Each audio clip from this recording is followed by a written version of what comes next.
This is a great workshop for kids of all range or all age groups. And we predominantly see kids between the ages of 2, I would say, to the age of 15. We do have a number of adults now asking or seeking help for their eating concerns, but certainly the majority of the children we help are between the ages of 2 and, I would say, 16 years of age. So if you signed up for this workshop, it's likely you have a child at home that you would describe as being a picky eater.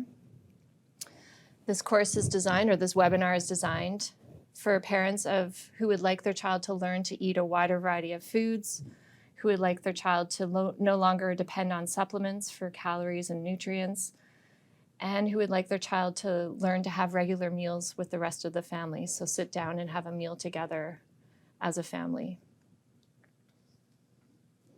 This is a great quote by Karen Budd, and it really signifies how important this behavior is. No human activity has greater biological or social significance than feeding. Ingestive behaviors such as eating and drinking are crucial to the survival of an organism. So from an evolutionary standpoint, an organism that doesn't consume energy will not survive. A species that does not feed its young jeopardizes the transmission of genes. So thus, through evolution, the participants of the feeding interaction have become quite skilled at the give and take of feeding. Eating is also supported by the larger social and cultural contexts that surround mealtime routines. Feeding practices are transmitted from generation to generation. So how I feed my daughter and the beliefs and values that inform my meal routines are a direct reflection of how my mother and father fed me and how my grandparents fed them. So certainly through evolution, we've become quite skilled at this give and take. However, how we measure our success is set against a culturally specific set of standards. How well am I feeding my child? Is my child achieving all of their milestones? Is my child engaging in socially appropriate behavior during meal times? When eating goes well, it's a synchrony of mutual satisfaction between the parent and child. The child receives pleasure from the taste and texture of food and the reoccurring comforting feelings of being satiated and the less direct but equally important positive contact they receive from their parent. For the parent, feeding your child or being able to feed your child is both inherently satisfying. Nothing is more rewarding than being able to make a meal and then feed it to your child and see them enjoy eating it. It's also a powerful affirmation of your competence as a parent. When eating doesn't go well, when meal times are technically or emotionally difficult, when milestones aren't being met as anticipated, when your child's not growing as expected, when meal times are charged with anger and distress, it can cause lots of parental stress, feelings of inadequacy in your parenting skills. It can lead to personal rejection from your friends and family. No one understands what you're going through. They might cast judgment on the fact that you're only able to feed your child French fries and fishy crackers. And it can lead to negative parent-child relationships. So the research shows that parents of children that have disordered eating use far more negative comments, many more threats, as compared to parents of children who are typical eaters. From a nutrition standpoint, introducing a diet that consists of whole foods and is varied, it builds the strong foundation for a child's brain development, their ability to concentrate, stress management, good sleep. From birth to around the age of 5, a child's brain is growing at a rapid pace, so proper nutrition is essential.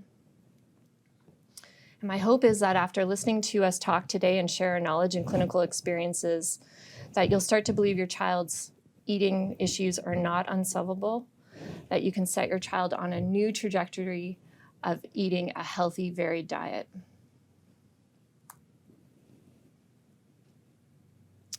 So how do we develop feeding skills? We come into the world ready to eat. Infants come into the world with 2 reflexes, a suck-swallow reflex and a rooting reflex. But these reflexes fade around 3 to 4 months of age and are replaced with more mature feeding skills that are shaped by our experiences with food and what we see others eat. Certainly, there's a genetic component to our relationship with food. We have genetic sensitivities to taste and how we experience the texture of food. There's also genetic variations in our appetite and how much we enjoy food, but genes alone do not determine why we like a particular food. More important is experience. In order to develop appropriate or successful feeding skills, we need intact anatomical structures, we need to be physically capable of eating, as well as we need experience with food. During 4 to 7 months of age, there is a window of time when human beings are extraordinarily receptive to new flavors, more so at 4 months of age than at 7 months of age. It's during this window of time where if you introduce a new flavor to your baby, it'll only take a few exposures before liking will happen, and the effects are long-lasting. When you introduce those flavors at 4 months of age, you're preparing your baby for recognition of those tastes at a later time.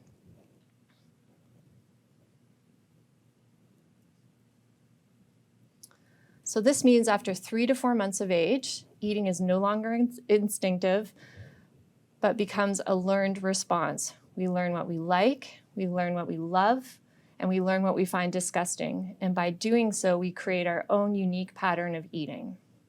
Certainly, genes play a role in how sensitive we are to taste, how fearful we are with trying a new food, how big or little our appetite is, but genes alone do not determine what we eat. It is experience that determines this. It may feel automatic, but we are definitely learning. It has been estimated by the age of 18, an individual has had 33,000 experiences with food.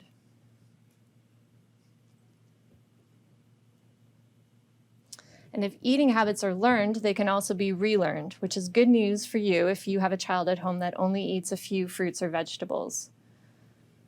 This workshop is designed to give you the tools to help teach your child how to relearn how to accept new foods. The focus is not only on changing your child's behavior, but also changing the way you as a parent support your child with accepting these new foods.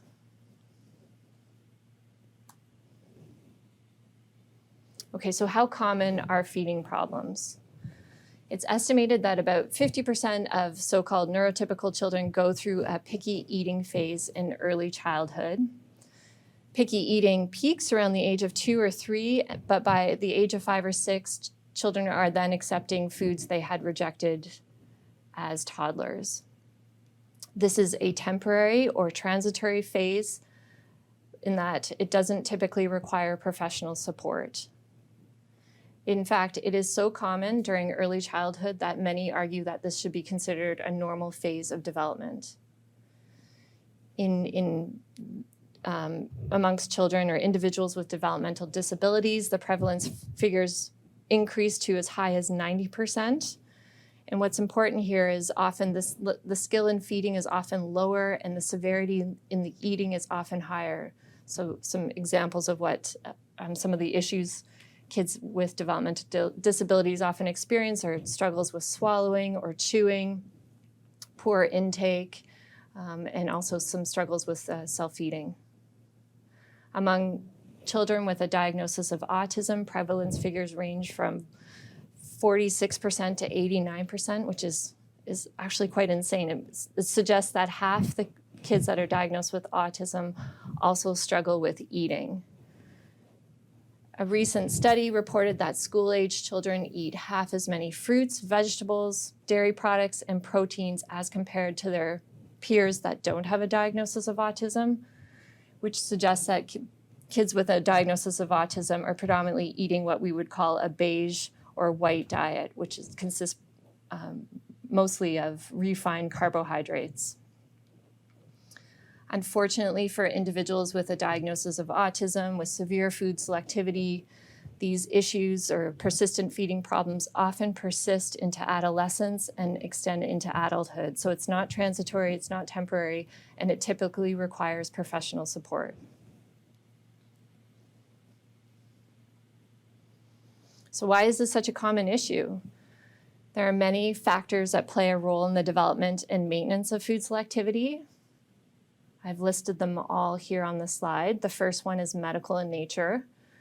A recent meta-analysis concluded that children with a diagnosis of autism are 4 times more likely to have gastrointestinal complaints and 3 times more likely to suffer from diarrhea or constipation as compared to their peers. A gastrointestinal condition that we see often in our work is Gerd, which stands for gastroesophageal reflux disorder, which is a condition in which the liquid contents of your stomach are regurgitated back up into your esophagus. And this repeated re-entering of stomach acid into your esophagus can cause pain and inflammation in your esophagus, which will make swallowing difficult and painful. When eating is associated with pain or discomfort, you're not going to be very motivated to try anything new. And also, when there's pain involved around eating, your body will shut down its appetite. So not only are you not interested in trying anything new, you're really not interested in eating at all. Another condition we see often is constipation, which is also was shown in the meta-analysis to be quite common among children with a diagnosis of autism. Constipation, by definition, is having 3 or fewer bowel movements a week. Stools are often hard, dry, and large.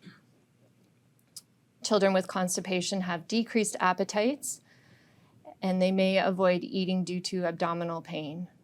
So certainly the kids we see that have had some sort of gastrointestinal issue, it definitely needs to be treated or managed before we intervene and help them learn to eat new foods. Otherwise, it's going to be a very big struggle for everybody. Biological factors also contribute to the development of food selectivity. Chantal's going to talk a lot more about this later on when she just describes ARFID. We have what's referred to as super tasters. So these are individuals that have a heightened sensitivity to taste, in particular bitter flavors. Some individuals have a sensitivity to bodily functions. So for some individuals, the sensation of feeling full can be quite aversive, and so they avoid eating because they don't want to feel full. Hormone levels are different in every one of us, and in some individuals, the hormone levels are quite low, which influences their interest in food. So they have very low intake or small appetites.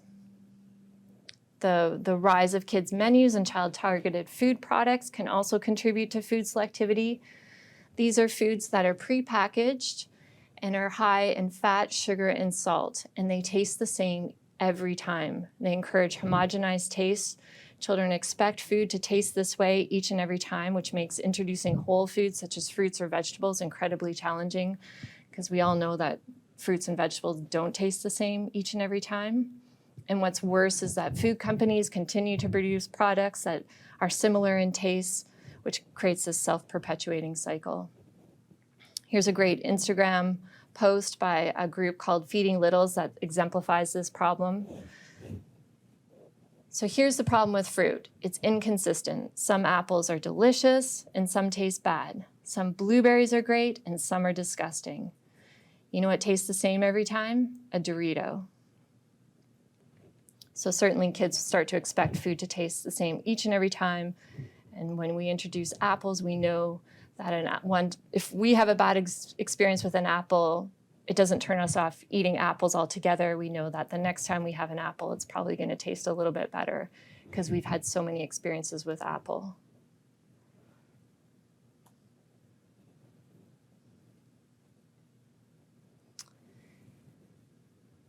Certainly characteristics of an autism diagnosis, such as insistence on sameness and sensory sensitivities, can set the stage for selective eating. And finally, the disrupted parent-child interaction. So food refusal behaviors during mealtimes often function as a form of escape or avoidance for the child. A parent gives a demand to try a bite of new food. So mom says, "Billy, let's try broccoli today," and presents Billy with a bite of broccoli. Billy responds with some sort of undesirable behavior. "I don't want it, it's disgusting." Or maybe he takes a bite and he spits it back out. Mom, understandably, responds to this undesirable behavior by withdrawing her demand. And instead, so mom takes away the broccoli and instead gives Billy a preferred food, or maybe the interaction was so unpleasant, mom ends the meal prematurely. So as a result, the child escapes the feeding demand, and these behaviors are inadvertently reinforced, shaped, and strengthened over time. The parent also learns that by removal of their demand, it leads to a rapid cessation in child problem behavior. As soon as you remove the demand, your child returns to acceptable behavior, stops crying, stops screaming. And what the parent learns is that they too, by removing their demand, they too escape the unpleasant interaction at the mealtime. And so as a result, in the future, when faced with problem behavior, they may withdraw the demand sooner, or they may terminate the meal sooner. So over time, parents and children get stuck in this course of interaction that reciprocally reinforces child problem behavior and ineffective parenting practices. And so it's our job and our work to help parents dismantle this interaction and construct something more positive, where the parent gives a demand to try a taste of food, and the child responds appropriately by trying that bite of food. The parent responds by praising the child or giving lots of positive attention, and the child reciprocates with some sort of positive attention. As well, faced with this repeated lack of success of introducing new foods, parents stop presenting new foods and instead resort to feeding their child foods they know they can reliably eat. And this is typically when we meet families, haven't offered their child a new food in the past 6 months to a year. And the child has subsequently little to no exposure to new foods outside their limited dietary repertoire, and which contributes to this continued food selectivity over time.